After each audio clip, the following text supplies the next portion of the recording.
નમસ્કાર, પલ એક્સપ્રેસ ન્યૂઝમાં આપનું સ્વાગત છે.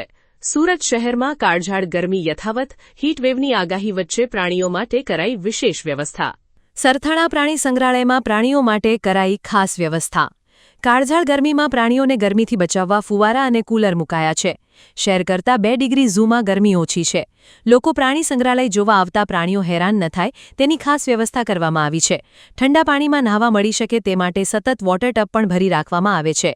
પ્રાણીઓની જગ્યા ઉપર સતત ફુવારા લગાવવામાં આવ્યા છે. વાઘ, દીપડા, રીંછ સહિત તમામ પ્રાણીઓ માટે ફુવારા ચાલુ રખાયા છે. ગરમીમાં પ્રાણીઓ પણ ફુવારાની મજા માણતા જોવા મળ્યા હતા. કાળઝાળ ગરમીમાં લોકો પ્રાણીઓને જોવા પહોંચે છે.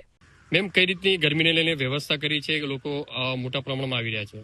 હાલમાં દિવસે દિવસે જ ગરમીનો પારો વધી રહ્યો છે. એને કારણે પ્રાણીઓને અહીંયા ખાસ કાળજી રાખીએ છીએ, જેવી રીતે કે વાઘ છે, દીપડા છે, સફેદ વાઘ છે, વિવિધ પ્રકારના રીંછ છે, પક્ષીઓ છે, ઓસ્ટ્રીચ છે, એવા પક્ષીઓમાં અને પ્રાણીઓમાં અમે ફુવારાની વ્યવસ્થા કરી છે. આ ઉપરાંત જે પ્રાણીઓના બહારના વોટર ટબ છે અમે રેગ્યુલર ઠંડા પાણીથી ભરીએ છીએ, જ્યારે એમને ગરમી લાગે ત્યારે જઈને એ લોકો નાહી શકે.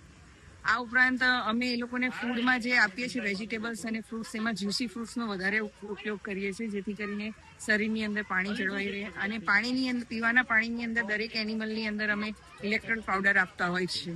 કુલરો પણ કંઈક મુકાયા છે એનિમલ્સમાં. જે સાંજે આ એનિમલ વાઘ છે, જેવાને અમે સાંજે નાઇટ શેલ્ટરમાં લેતા હોય છે, તો રાતના એ લોકોને ગરમી ના લાગે એના માટે અમે કુલરની વ્યવસ્થા કરી છે.